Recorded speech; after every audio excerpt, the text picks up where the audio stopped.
आज हम लोग पढ़ेंगे सेल के बारे में। सेल को हिंदी में क्या कहते हैं हम लोग? कोशिका होती क्या है? शरीर का निर्माण करने वाली जीवित और क्रियात्मक इकाई को हम लोग क्या कहते हैं? जो हमारे शरीर में सबसे छोटी इकाई है, जीवित है प्लस क्रियात्मक काम करने वाली है, उसे हम लोग क्या कहते हैं? कोशिका की खोज जो थी वो रॉबर्ट हुक ने 1665 ईस्वी में की थी। 1665 में रॉबर्ट हुक ने क्या किया था? कोशिका की खोज की थी।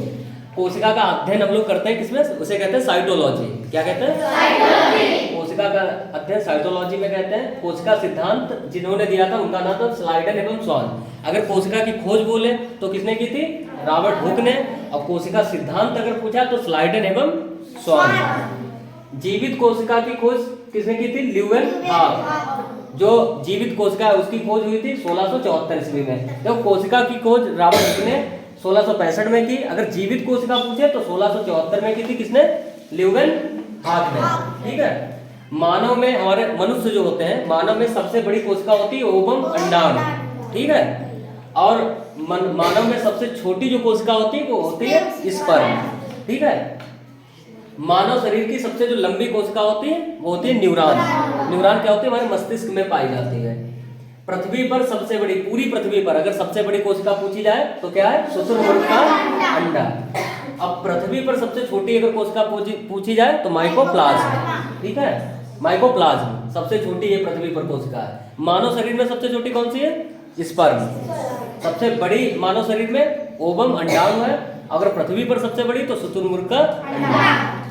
देखो कोशिका विभाजन होता है क्योंकि कोशिका में सेंट्रोसोम पाया जाता है, वो कोशिका को बांटता है। भाई कहीं पे कोशिका अगर डेड हो जाती है तो नई कोशिकाएं बननी होती हैं, तो उसमें सेंट्रोसोम पाया जाता है, तो उससे क्या होती है? कोशिका विभाजित होती है। तो कोशिका जो सबसे ज्यादा अगर कहीं कोशिका विभाजन होता है वो कहाँ होता है? लीवर में। लीवर को हिंदी में कहते हैं यकृत। यकृत में क्या होता है? लीवर में सबसे ज्यादा कोशिका विभाजन।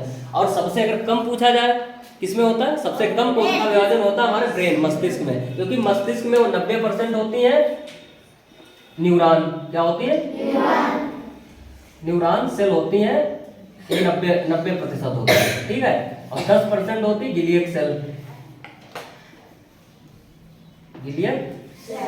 और जो 10% होती, क्योंकि न्यूरॉन जो होती है, न्यूरॉन में कोशिका विभाजन नहीं होता है तो 10% होगा, क्योंकि जो ग्लियल सेल होती है। तो सबसे कम कहाँ हुई? ब्रेन में।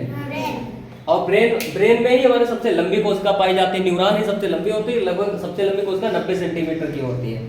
अब हम लोग पढ़ेंगे कोशिका के प्रकार। ठीक है। ये कोशिका के प्रकार। कोशिका दो प्रकार की होती है। ठीक है। पहली कोशिका होती है उसे कहते हैं यूकैरियोटिक सेल, और दूसरी होती है उसे कहते हैं प्रोकैरियोटिक सेल। यूकैरियोटिक सेल से समझ में आ रहा है? यू माने क्या होता है? जैसे तुम मनुष्य की बात की जा रही है, तो हम लोगों में जो मानव में कोशिका पाई जाती है या जीव जंतुओं में जो कोशिका पाई जाती है उसे क्या कहते हैं हम लोग? Eukaryotic cell. जो मानव में कोशिका पाई जाती है हम लोगों में, जो मतलब यू से समझो, याद करने का सबसे सही तरीका यू लिख के आ जाए। यू माने तुम होता ना, तो याद करने का तरीका समझो कि हम लोगों की बात की जा रही है। तो हम लोगों में, जीवों में जो कोशिका पाई जाती है उसे कहते हैं यूकैरियोटिक सेल। और जो प्रोकैरियोटिक सेल है ये अविकसित सेल है, ये विकसित नहीं है, अविकसित सेल है। और ये यूकैरियोटिक कैसी है? विकसित सेल है। दो प्रकार की, एक होती है यूकैरियोटिक सेल जो किसमें पाई जाती है? मनुष्य, पेड़ पौधों में पाई जाती है। ये होती दूसरी होती प्रोकैरियोटिक सेल, ये किसमें पाई जाती है? एक कोशिकीय जीवों में। अब देखो यूकैरियोटिक सेल क्या होती है? ये विकसित सेल है। कैसी सेल है? हम लोगों में पाई जाती है पेड़ पौधों, तो विकसित सेल है। इसमें जो राइबोसोम पाए जाते हैं वो कितने होते हैं? 80S। इसमें राइबोसोम 80S पाए जाते हैं। और जो यूकैरियोटिक सेल होती है इसमें केंद्रक पाया जाता है। इसमें जीव द्रव्य डीएनए पाया जाता है। ठीक है। इसमें माइटोकॉन्ड्रिया, जिसे हम कोशिका का ऊर्जा घर कहते हैं, वो भी लाइसोसोम, ये दोनों चीजें पाई जाती है। माइटोकॉन्ड्रिया भी, लाइसोसोम भी पाया जाता है। ये जो कोशिका किसमें हम लोग देखते हैं? मनुष्य में या पेड़ पौधों में। जो दूसरी कोशिका है वो कैसी है? Prokaryotic cell. ये अविकसित सेल है, पूरी तरीके से विकसित नहीं है। इसकी खोज सब पहले हुई थी। विकसित जो हमारी यूकैरियोटिक है विकसित सेल, उससे पहले अविकसित सेल की खोज हुई थी। ये जो कोशिका है इसमें जो राइबोसोम पाया जाता है, कितना पाया जाता है? 70 है। लाइसोसोम, केंद्रक, सेंट्रोसोम, माइटोकॉन्ड्रिया इसमें नहीं पाया जाता ना, तो इसीलिए इसमें कोशिका विभाजन भी नहीं होता। एक कोशिकीय जीवों में देखने को मिलती है, क्योंकि इसमें जब सेंट्रोसोम ही नहीं पाया जाता तो कोशिका विभाजन नहीं होगा, ना तो इसमें केंद्रक होगा, ना लाइसोसोम होगा, ना माइटोकॉन्ड्रिया होगा। ठीक है। डीएनए, जीव द्रव्य, कोशिका भित्ति, ये तीनों चीजें इसमें पाई जाती हैं। और एक कोश ये कहाँ देखी जाती है? एक कोशिकी जीवों में हमेशा। तो यूकैरियोटिक और प्रोकैरियोटिक दो प्रकार की सेल होती है कोशिका। अब क्या करेंगे हम, जो यूकैरियोटिक जो जीव जंतुओं पेड़ पौधों में पाई जाती है उसके भी दो भाग होते हैं। एक तो होता है जंतु कोशिका, दूसरा क्या होती है? जंतु कोशिका होती है जीव जंतुओं में पाई जाती है, जो पादप कोशिका होती है पेड़ पौधों में पाई जाती है। जंतु कोशिका में क्या होता है, ये होती कैसे, इसका आकार होगा गोल, कैसी होगी? इस टाइप से बिल्कुल गोल होगी। और जो पादप कोशिका होगी इस टाइप से कैसे होगी? चौकोर होगी। ये चौकोर आकार की होती है, कैसी होती? गोल आकार की। इसमें भी कोशिका झिल्ली पाई जाती है, जंतु में भी, पादप कोशिका में भी कोशिका झिल्ली पाई जाती है। सेल वॉल, जो सेल दीवार होती है ना, जिसे सेल वॉल कहते हैं, वो इसमें नहीं पाई जाती है। जंतु कोशिका हम लोगों में सेल दीवार नहीं पाई जाती, लेकिन पादप पेड़ पौधों में सेल वॉल पाई जाती है। सेल वॉल हम लोगों में मतलब जीव जंतुओं में नहीं पाई जाएगी, और लेकिन जो पेड़ पौधों में उनमें पाई जाएगी।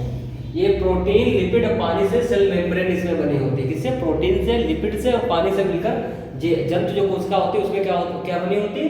Cell membrane. लेकिन जो सेल वॉल होती है, हम लोगों में सेल मेम्ब्रेन होती है, उसमें क्या होती है? Cell wall. इसमें जो सेल वॉल होती है वो किससे बनी होती है? सेलुलोज की। तुमने देखा होगा पेड़ पौधों का जब ऊपर की वो होती है, ऊपर से तने के ऊपर जो लगे होती है लेयर, उसको हटाओगे तो नीचे एक द्रव ऐसा निकलता है, देखा? गाढ़ा गाढ़ा पदार्थ, चिकना चिकना बहुत होता है, उसी को क्या होता है? सेलुलोज का वो बना होता है। किसका? मनुष्य सेलुलोज का पाचन नहीं कर पाता, सिर्फ कौन कर पाते हैं? जो जानवर होते हैं वो सेलुलोज का पाचन कर लेते हैं, मनुष्य सेलुलोज का पाचन नहीं कर पाता, क्योंकि अपेंडिक्स में होता है, और हमारे अंदर अपेंडिक्स क्या है? अवशेषी अंग है। ठीक है। राइबोसोम इसमें पाए जाते हैं, राइबोसोम उसमें भी, जंतु कोशिका में भी, पादप कोशिका दोनों में राइबोसोम पाए जाते हैं। जंतु कोशिका, पादप कोशिका दोनों में केंद्रक भी पाया जाता है, दोनों कोशिकाओं में। माइटोकॉन्ड्रिया इसमें भी और जो पादप कोशिका उसमें भी, जंतु पादप कोशिका दोनों भी। माइटोकॉन्ड्रिया को हम लोग दूसरा नाम क्या है? कोशिका का ऊर्जाघर कहते हैं। क्या कहते हैं? गोल्जी अपरेटस या गोल्जी का है। जंतु कोशिका में भी पाया जाता है और पादप कोशिका में भी पाया जाता है। एक होता है जो उसका बाहरी आवरण बनाता है कोशिका। भाई हम लोगों का स्केलेटल होता है, स्केलेटल क्या होता है? जो कंकाल तंत्र होता है ना, ऐसे सेल का भी कंकाल एक होता है, जो बाहरी कंकाल होता है उसे एंडोप्लाज्मिक रेटिकुलम बोलते हैं। जो एंडोप्लाज्मिक रेटिकुलम होता है दोनों में पाया जाता है, जो बाहरी कंकाल। जो ये कोशिका मैंने जैसा बताया, जंतु कोशिका किसमें? जीव जंतुओं में पाई जाती है, और पादप कोशिका किसमें पाई जाती है? पेड़ पौधों में। समझ आ गया?